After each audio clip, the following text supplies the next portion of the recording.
Here's how to support your teammates in Fortnite Chapter 3. You can see this guy's dropping all the way down onto low ground to kill this Venom skin. He hits him 22 with the shotgun, then he follows up with 91, and then he finishes him off with the gold MK7. Note, he is not carrying an SMG in this clip because he has a gold MK7 and he feels that's efficient enough to fight. I don't agree with it, but that's what he's running.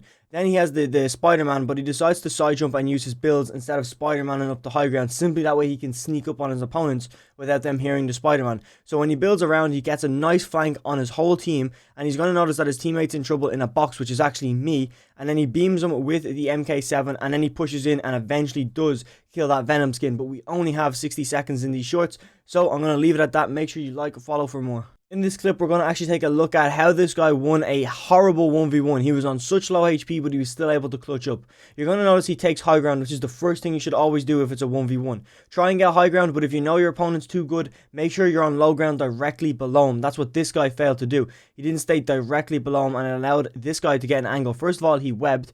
And then when he lands, he instantly does a 180, tries to find a target, tries to get a beam, it doesn't work out, but then it's back to the bare roots of taking high ground every single time. He has natural high ground, and then he uses his materials to get high ground, finds his opponent that got stuck in storm because he didn't rotate, gets the easy limb to clutch up, I believe, what was a 20 or 30 kill win. Here's how to play the supporting role in Fortnite perfectly. You can see this guy actually webs in to support me because I'm in a situation down here at low ground where it's like a 1v2. So he's just spraying in, putting pressure alongside me. That's me, that's beside him. And then he gets a right hand peek, knocks that guy, and then instantly retreats back. Now you can see I went in for the loot. There was nothing wrong. I survived. All was good. But it's actually cool how he actually rotated backwards because that's where Storm was. And now he's looking around to see who he can hold, even though he doesn't have to right now. And then he knows that I'm still in trouble. So he's, again, support role. He doesn't dive in though. Look how he plays it. He lets the other teammate dive in and he just sits back with the MK7 knowing that he has the spray power because he's not carrying an SMG, meaning he's better at range with the MK7 than being right up in their face. Here's how to master Ryan Peak in Fortnite. So you're going to notice we're in a situation where we're just being sprayed over and over again.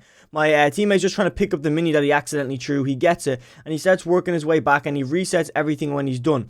So what he does is he goes around this corner and he just edits a little window, and the opponent doesn't check to see if there's a window, and when he walks around he just gets hit for 93. Here's an example of how to play different angles in Fortnite. You can see on screen right now that that's me on the right side. This is my teammate that we're spectating, and he comes in from this left angle. I noticed the angle that he's coming in at, so I go to support him because I think it's a great idea that we're all playing this left hand angle while one of my teammates is playing the far right angle. So what happens is we get in, we claim everything, and he just drives into his box. Super aggressive, unpredictable. Hits him for 130, then finishes him off with a 24. It's very simple, and things like that change the aspect of a fight. There's a lot more going on in this clip than you think. Basically what's happening is that it's trios and we're all dead except my teammate. And what he was able to do was basically handle every single team at once. And the way you do this is by literally spraying at everybody. You're just trying to shoot as many people as you can. And I know it sounds stupid in hindsight, but when you actually look what he does here, okay, you just keep spraying this team that are rotating in from all the way across the river here. And you just keep spraying them and spraying them. He's not aiming to kill them. He's just aiming to scare them enough that they won't push him, because they don't know that it's just one of him. Here's what you should basically rarely use the Dorito edit anymore in Fortnite. So you're going to notice that my teammate here is who we're spectating, and he's going to drop down onto his opponent. He is playing creative. He starts pickaxing his wall instantly, which is very good because it's going to keep pressure on. Unfortunately, he doesn't claim the wall, and his opponent actually scuffs that edit, which allows this guy to stay alive. But then what he does is he drops down. He should realistically build a cone here, but he doesn't. And he's trying to claim this wall. He doesn't claim the wall. He tries to edit, which is really good.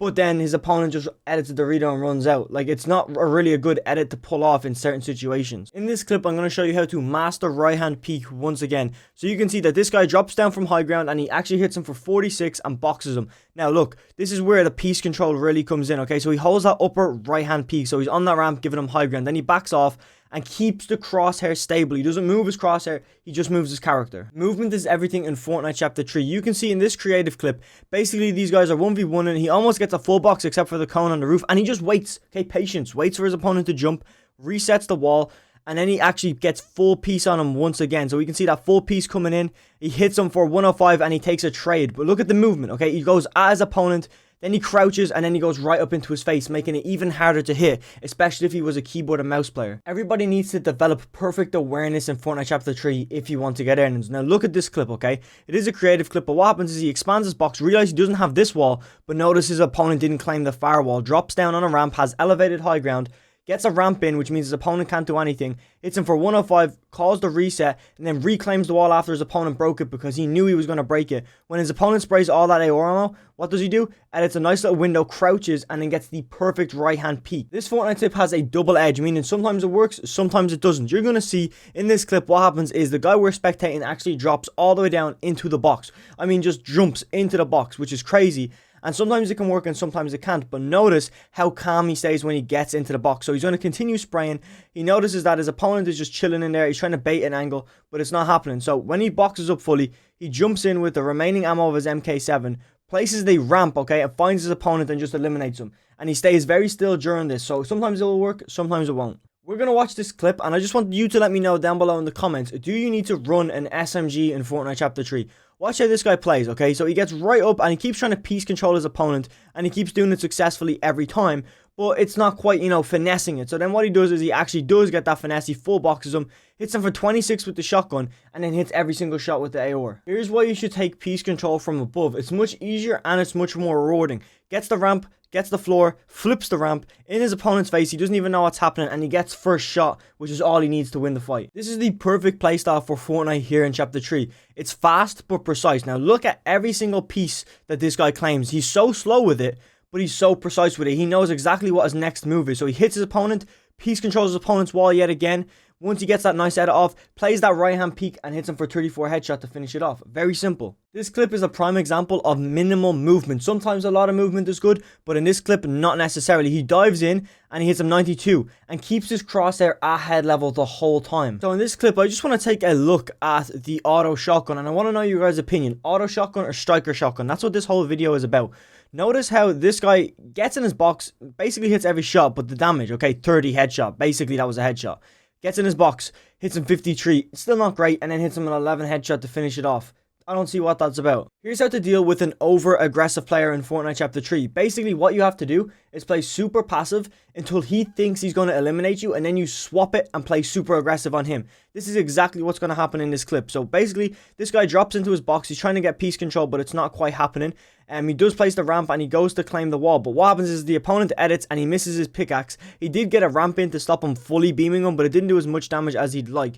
Then this guy's going to exploit, but he hits him for 44. And now things are really looking bad. So he plays passive. He keeps backing up and he flips the ramp and he scuffs his edit again and then hits another edit and hits him for 159. So he played passive, passive, passive and then went super aggressive. Here is one of the most efficient and simplest 1v1 starts. So look how easy it is to get height with doing those type of 90s. Then he crouches, hits his opponent for 145 and then finishes him with a 64.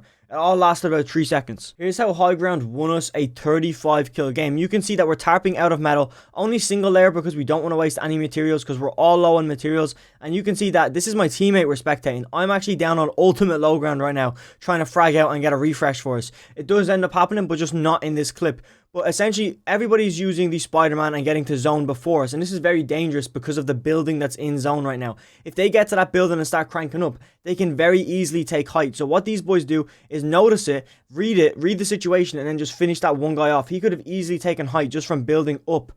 From that building that's already built. This is how overpowered it is to play 2 different angles in arena. You can see that the opponent gets tunnel visioned on one of the teammates, but the guy we're spectating just maintains right hand peek and finishes the fight off super easily because the opponent is tunnel visioned. Here's how movement makes a huge difference in box fights. You can see that my teammate is actually flanked in right here. We both fully box this kid, but look how he dodges to the left and basically evades all damage. He doesn't take any damage in this fight just because of his movement.